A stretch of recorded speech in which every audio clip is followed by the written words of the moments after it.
Hi, thanks for joining me on Wilderness with Amani. I want to talk about making sure your rod is secure for those of you that are new to fishing. If you catch a larger trout, your rod will be gone before you have a chance to react.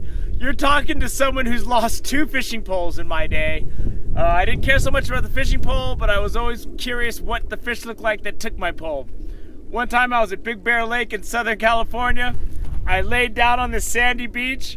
I closed my eyes for a second. I had a rod on each side of me because I figured I could just grab it. I just heard splash. Looked up, rod was gone. Leaned forward, saw nothing in the water. I just went back to sleep. What else could I do?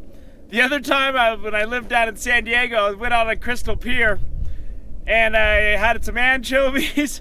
I walked out, I put an anchovy on, I cast it out just beyond the breakers. A couple walked up and asked, "What do you catch here?" I put my pole down, turned to talk to him, heard click click on the wood rail. We all looked over and saw my pole in the water, saw the 10-pound test line tighten up, and my pole just swam away. I looked at them, I picked up my anchovies and walked home. It was just like, hee-haw, just a huge jackass. So anyway, you don't want to lose your pole. So I'm going to show you what I did here to make sure my poles were secure, so if I'm sleeping or something and I get at something really big, it doesn't get lost. I put giant rocks around this thing because this ground is a little bit soft and my rod holders are here, but if I didn't have these big giant boulders, they would, my rod holders would not last long.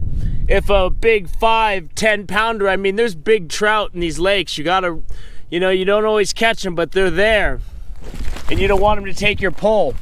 So those are my rod holders of preference because you don't always have to put big rocks on them. If there's like a clay, hard clay, you can drive them into that and it's secure. And you can feel if it's firm. Or if there's tight rocks in the water and you can just get it down. If you're having trouble getting your rod holder into the ground, put pressure and twist it back and forth. And it'll burrow its way into the hard material. Then you don't have to put any rocks around it. If you can't get it in there, then you got to get yourself some big rocks. If you don't have a rod holder, what I do is I get the biggest rocks I can carry. Like one of these I have here. I'll get a bunch of rocks this size or bigger and I'll carry them over and I'll build a little fortress of rocks to hold my pole and make sure I don't lose it. I look like those strongman competitions where you got like some giant dude named Magnus von Magnuson carrying anchors and stuff.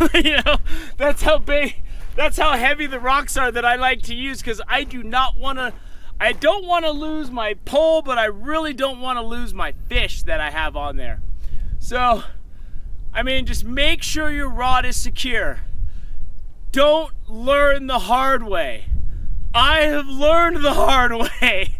Learned from my foolishness. I'm telling you. Make sure your rod's secure.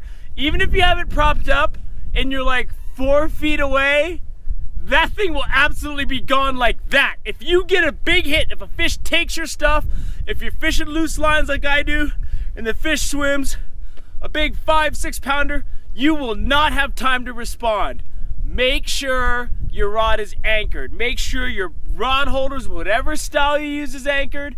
And if the ground is too soft, like this stuff is great for sleeping on, but it sucks for securing your rod. So I just built a little fortress of rocks around it just to make sure that if I'm not next to the rod, I don't lose my rod in a snap, in a flash.